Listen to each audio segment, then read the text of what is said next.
वक्फ actual में हमारे पूर्वजों द्वारा वो संपत्ति है जो हम लोगों के लिए उन्होंने छोड़ा था कि हमारा भविष्य इस देश के अंदर बहुत बढ़िया होगा। इसके खिलाफ में ये लोग बिल लाए, अपने लोगों को इसमें रखेंगे, अपने अफसर बनाएंगे, अपने मंत्री रखेंगे, अपना मंत्रालय बना लेंगे। मुसलमानों का इसमें कोई भागीदारी नहीं है। हम लोग चाहते नहीं है कि इसके अंदर कोई हस्ताक्षेप करे। इस बिल में जो भी अमेंडमेंट हुआ है, मतलब क्या लगता है आपको, ये ठीक है? हाँ, मेरे अकॉर्डिंग तो बिल्कुल सही है। सेंट्रल गवर्नमेंट को ये नहीं लगता कि महिलाओं को बरगलाया भी जा सकता है, महिलाओं को फुसलाया भी जा सकता है, जो काम नहीं होने का है वो भी करवाया जा सकता है। महिलाओं को उतनी बुद्धि नहीं होती, उतनी एक्टिविटी नहीं होती, उनकी इतनी क्रिएटिविटी नहीं होती है, सारे लोग एजुकेटेड नहीं होते। डिजिटलाइज होगा तो उससे आपको लगता है कि फायदा होगा? हाँ, डिजिटलाइज होगा तो फायदा होगा। उसमें करप्शन के चांसेस या फिर मतलब बहुत ज़्यादा ट्रांसपेरेंसी दिखेगी। लाइव लोकेशन टाइप की आपको पता रहेगा कि आपकी प्रॉपर्टी कहाँ पे है, कैसी है। बारूद के ढेर में उसको दे दोगे मसाल और बोलोगे इसी में चलना है, और सोल वाली चप्पल पहना दोगे उसको, अब वो गिरेगी तो क्या होगा? बारूद तो फटेगा ही ना। टर्म्स एंड कंडीशन लिखा हुआ, उसके अंदर ये लिखा हुआ है, ये गवर्नमेंट के पास चली जाएगी। आप हमको सिर्फ दिखलाओगे ये लॉलीपॉप है, हमको दोगे नहीं। लॉलीपॉप हमको खाने के लिए दोगे नहीं, उससे हमारा लाभ नहीं होगा।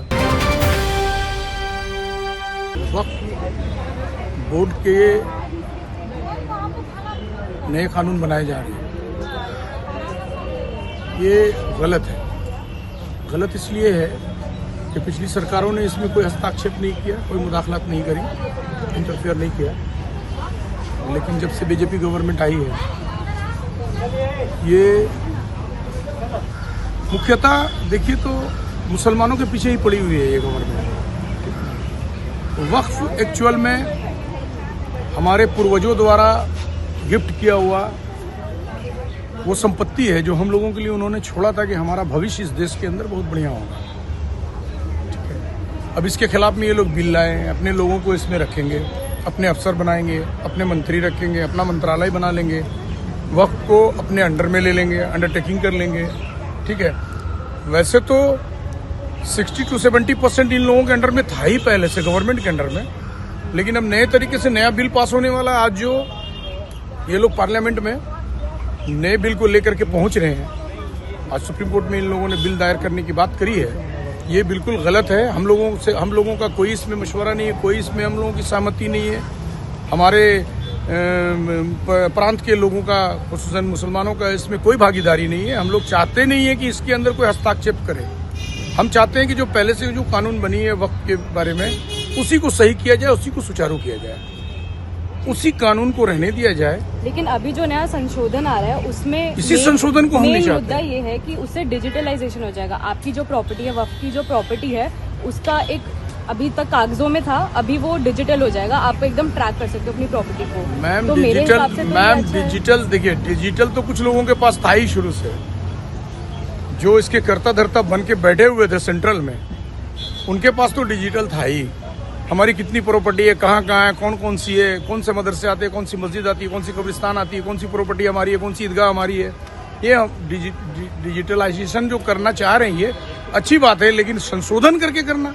लेकिन आपको नहीं लगता अभी तक जो भी जानकारी थी वो अफसरों के पास थी या फिर जो भी अकाउंटेबल बंदा है उसके पास थी? अभी ये बिल आने के बाद में आप जैसा एक आम इंसान भी इसके बारे में पूरी जानकारी ले सकते हैं। हमको ये आश्वासन मिलना चाहिए कि आप जो अमेंडमेंट बिल को लाए हैं, इसमें जो संशोधन करना चाहते हैं वक्त में, तो उसमें हम ये हमारी जो संपत्ति है, हमारी जो प्रॉपर्टी है, जो मुख्यतः मुसलमानों की अपनी है, वक्फ की संपत्ति, ये हमारी रहेगी नहीं रहेगी। आपके अंडर टेक चली जाएगी तो हमारा इसमें लाभ क्या होगा? ठीक है, लाभ की अगर बात है तो एक सवाल मेरा छोटा सा रहेगा कि जैसे महिलाओं को इसमें कहा जा रहा है कि अधिकार मिल रहे हैं, जैसे घर की प्रॉपर्टी अगर सेल करनी है, बड़े फैसले लेने हैं वक्त से जुड़ा हुआ, तो उसमें महिलाएं भी अब सहभागिता देंगी अपनी, वो भी साथ में कहेंगी भाई हाँ बेच दो या मत बेचो, तो क्या अच्छी बात है? देखिए, मुसलमानों के यहाँ क्या है ना कि परिवार, एक मुखिया का दो परिवार, 3 परिवार हो जाता है। मुखिया के मरने के बाद वो परिवार बिखर जाता है। मुसलमानों में आप अक्सर देखे होंगे कि एक शादी की जगह पे 2 शादी कर लेते हैं लोग, परिवार तो 2 हो गया ना। अब एक पत्नी जो है, एक वाइफ जो है, उसकी दूसरी वाइफ से नहीं बन रही है ना, और जो प्रॉपर्टी बिकनी नहीं चाहिए उसको वो बेच देगी, इसका हक चला जाएगा। नहीं, तो जब तक वो उसके साथ ताल्लुक में है, एक दूसरे से ताल्लुक में है, तो तब तक क्या फैसले आपस में होने चाहिए? मशवरा लिया जा सकता है, महिलाओं से मशवरा लिया जा सकता है, उनको फैसल नहीं बनाया जा सकता। मतलब दोनों उनके फैसले को रजामंदी दे करके उसको हायर नहीं किया जा सकता ऑथेंटिक रूप से। ये हमारे समाज में, मुस्लिम समाज के अंदर है। महिलाओं से मशवरा हम लेते हैं कि हमें क्या करना है, मेहमान आ रहे हैं तो उनको कैसे रखना है, क्या करना है, लेकिन फैसला अंततः मर्दों का ही होता है। समझ गए। लेकिन बड़ा सवाल यही था कि भाई क्या महिलाओं को अगर अधिकार कुछ भी दिया जाए, थोड़े बहुत, महिलाओं को अधिकार देना तो चाहिए। महिलाओं को देखिए, वक्त हमारे के समाज अंदर। में, मुस्लिम समाज में महिलाओं को ऐसा नहीं कि अधिकार नहीं है। वो घर की रानी होती है, मालकिन होती है। पर वक्त ठीक है में ना? उसी मालकिन को वक्त में अगर दिया जाए भाई कि तुम अब अधिकार लो, तुम भी कहो कि सही होगा कि नहीं होगा, आपको नहीं राइट है उसको, legally दिया जा आपको या सेंट्रल गवर्नमेंट को ये नहीं लगता कि महिलाओं को बरगलाया भी जा सकता है, महिलाओं को फुसलाया भी जा सकता है, जो काम नहीं होने का है वो भी करवाया जा सकता है। महिलाओं को उतनी बुद्धि नहीं होती, उतनी एक्टिविटी नहीं होती उनकी, इतनी क्रिएटिविटी नहीं होती है। सारे लोग एजुकेटेड नहीं होते हैं ये तो सबके साथ हो सकता और है। हमारे समाज में तो पढ़े लिखे कम है। अब उनको आप पावर दे दोगे, ठीक है ना, ठीक है। बारूद के ढेर में उसको दे दोगे मसाल और बोलोगे इसी में चलना है, और सोल वाली चप्पल पहना दोगे उसको, अब वो गिरेगी तो क्या होगा, बारूद तो फटेगा ही ना।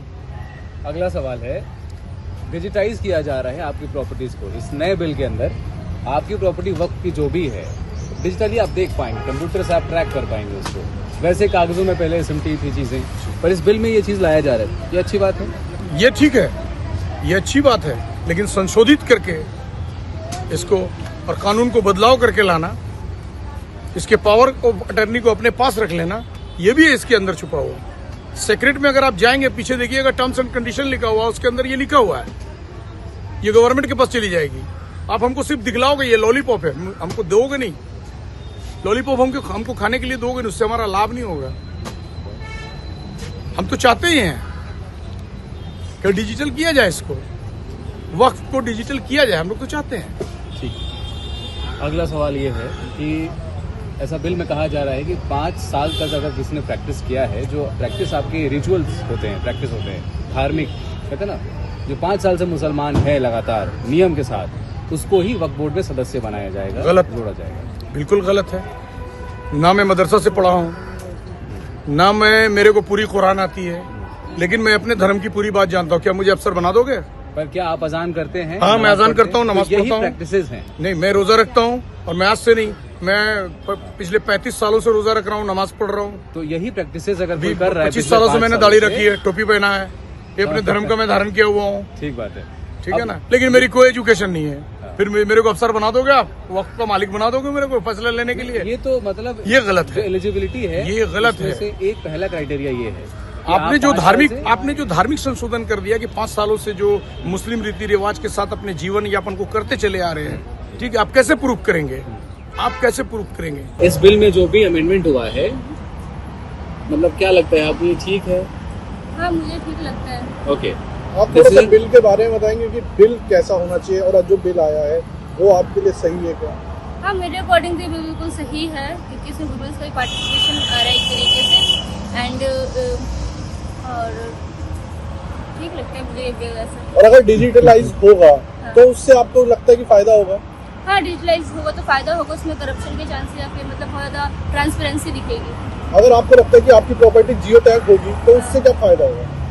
जियो टैग होने से मतलब कि एक वो बोलो ना, ट्रांसपेरेंसी होगी, आपके पास एक वो रहेगा कि आपको मतलब लाइव लोकेशन टाइप की आपको पता रहेगा कि आपकी प्रॉपर्टी कहाँ पे है, कैसी है। तो आपको क्या लगता है कि जैसे जो आपकी मॉस्क या मस्जिद है उनको भी जियो टैग होना चाहिए? हाँ, होना चाहिए उसमें। थोड़ा सा आप बताएंगे उसके बारे में? आप ही बोलना, मैं चाहता हूँ कि आप वो वर्ड बोलें कि मॉस्क पर जियो टैग होना चाहिए। हाँ, मॉस्क को जियो टैग होना चाहिए, ताकि इससे हम लोगों को मतलब इसकी प्रॉपर लोकेशन पता हो, कहाँ पे कौन सा मॉस्क है, एंड सबको मतलब उसके बारे में पता होना चाहिए। मतलब एक तरीके से वो पॉपुलराइज हो जाएगा कि लोगों को पता है कि कौन सा मॉस्क कहाँ पे है, उसकी लोकेशन है एंड ऑल। न्यूज़ कोरिडोर्स आप हमें यूट्यूब पर, इंस्टाग्राम पर, एक्स पर और फेसबुक पर फॉलो कर सकते हैं।